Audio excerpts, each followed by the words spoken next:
Imagine you're a detective trying to solve a case. You don't wait for the answers to fall into your lap. You ask questions, follow leads, and explore every possible avenue. Vigilant leaders operate much the same way. They don't just passively wait for information to come to them. They actively probe the environment, seeking out insights and clues that others might overlook.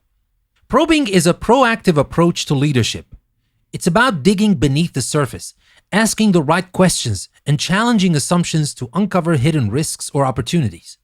When done effectively, it allows you to sense weak signals early and make informed decisions before a crisis hits or a major opportunity passes by.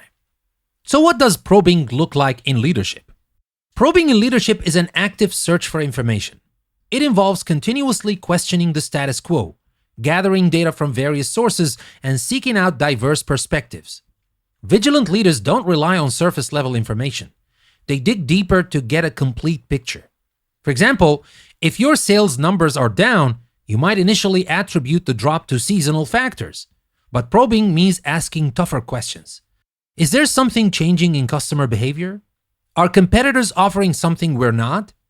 Are there internal issues like team dynamics or morale that could be affecting performance? Vigilant leaders don't just accept the first explanation. They dig deeper to understand the full context, which often reveals insights others might miss. One of the most important aspects of probing is knowing how to ask the right questions. These are the questions that push you to think beyond the obvious and explore the underlying causes of a situation. Consider these examples. What is driving this trend? Rather than just observing a trend, ask what's behind it. This might lead you to discover a deeper shift in market dynamics or consumer behavior. Are we missing something? This question forces you to look for blind spots. What's not being said in meetings? What are your competitors doing that you haven't noticed? And then ask the question, what if we're wrong? It's easy to get comfortable with your assumptions, but this question challenges you to reconsider them. Are you sure the problem is external, or could it be something internal? By consistently asking probing questions, you challenge your own thinking and create an environment where hidden issues can be brought to light and addressed. Probing isn't just about looking inward. It's also about constantly scanning the external environment for clues. This means staying curious about what's happening in the world around you, from industry trends to economic shifts and technological advancements. Think of a leader in the hospitality industry. The rise of Airbnb and the sharing economy didn't happen overnight. There were weak signals early on, such as the growing popularity of digital platforms and a shift toward more personalized travel experiences. Leaders who were probing these external trends early were able to adapt their business models, while those who weren't caught off guard by Airbnb's rapid rise. As a leader, you need to stay curious about external developments. Attend industry conferences, subscribe to trend reports, engage with thought leaders, and explore how changes outside your organization might impact your business. And vigilant leaders understand that they don't need to do all the probing themselves. In fact, one of the most effective ways to gather information is to create a network of probing within your organization and among your external partners. Encourage your team to constantly ask questions and share insights.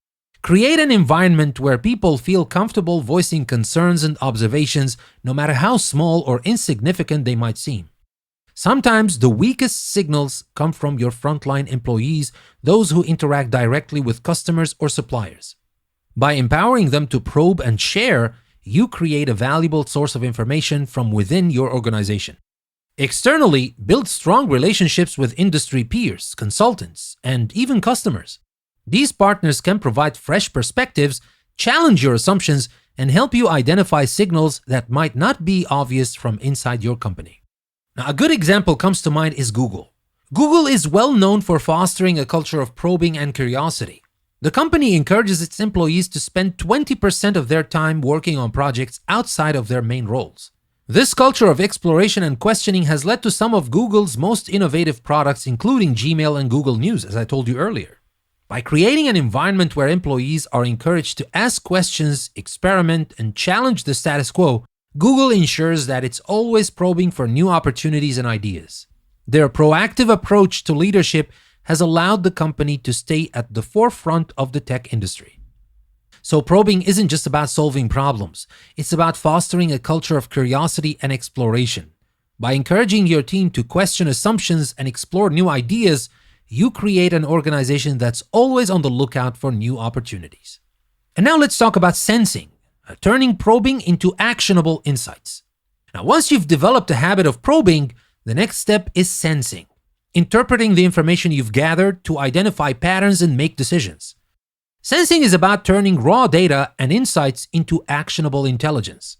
For example, if you're probing the external environment and notice that more and more consumers are expressing concern about sustainability, sensing involves analyzing whether this concern is turning into a widespread trend. Are competitors shifting toward eco-friendly products? Is the demand for sustainable practices growing in other industries? By connecting the dots, you can determine whether it's time to pivot your strategy to meet this growing demand. Sensing is where the magic happens. It's where vigilant leaders take all the insights they've gathered through probing and translate them into strategic actions that keep their organizations ahead of the curve. Now, a real-world example is Procter Gamble's sensing of consumer trends. Procter Gamble is a company that excels at both probing and sensing. In the early 2000s, P&G noticed subtle signals that consumers were becoming more health-conscious and environmentally aware. Rather than waiting for these trends to fully materialize, they proactively began developing eco-friendly products and marketing them to a health-conscious audience. P&G's ability to sense these consumer trends early on allowed them to launch successful products like Tide Cold Water, which saves energy by working in cold water, and Pampers Pure, which caters to parents seeking chemical-free options for their babies. Now, the lesson here is that sensing isn't about waiting for overwhelming evidence. It's about picking up on subtle signals, connecting the dots, and acting before the trend becomes mainstream. Leaders who master sensing can move ahead of the competition by being first to market their products and strategies that align with emerging trends. Now, probing and sensing are skills that can be developed over time. Start by making probing a regular part of your leadership practice. Incorporate probing questions into team meetings. Ask for insights from unexpected sources, and stay curious about what's happening both inside and outside your organization. As you gather information, practice sensing by looking for patterns. Don't just collect data, analyze it. Ask yourself how the information connects and what it might mean for the future of your business. Over time, you'll develop a sharper ability to detect weak signals and act on them before others even notice. So, probing and sensing are the proactive steps that vigilant leaders take to stay ahead of the competition and anticipate future challenges. By actively seeking out information and interpreting it through a strategic lens, you can make better, more informed decisions that keep your organization on the cutting edge. In the next lesson, we'll explore how to interpret weak signals and turn them into concrete decisions for your business. But for now, think about where you can start probing, whether it's within your team, your organization, or the external environment. What signals are you picking up? And how can you sense the patterns that will shape your strategic moves in the future?